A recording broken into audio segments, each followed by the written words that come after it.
சரியா டீல் பண்ணும் ஐஸ்வர்யா ராஜேஷ். மானாட மயிலாட நிகழ்ச்சியில நடனமாடி புகழ் அடைஞ்சவங்க ஐஸ்வர்யா ராஜேஷ்.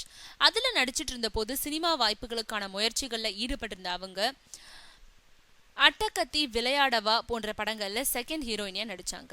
அதை அடுத்து பண்ணையாரும் பத்மினியும், காக்கா முட்டை படங்களுக்கு பிறகு பிஸி ஆயிட்டாங்க.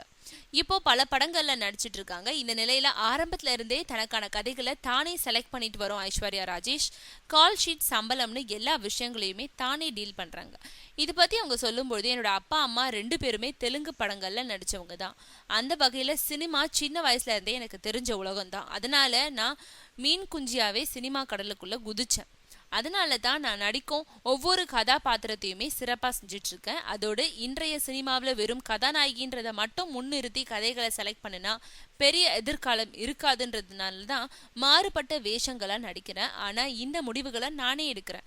நான் எடுக்கும் எல்லா முடிவுகளுமே இது வரைக்கும் சரியா இருந்துட்டு இருக்கு. இனிமேலும் சரியாவே இருக்கும்னு சொல்றாங்க ஐஸ்வர்யா ராஜேஷ்.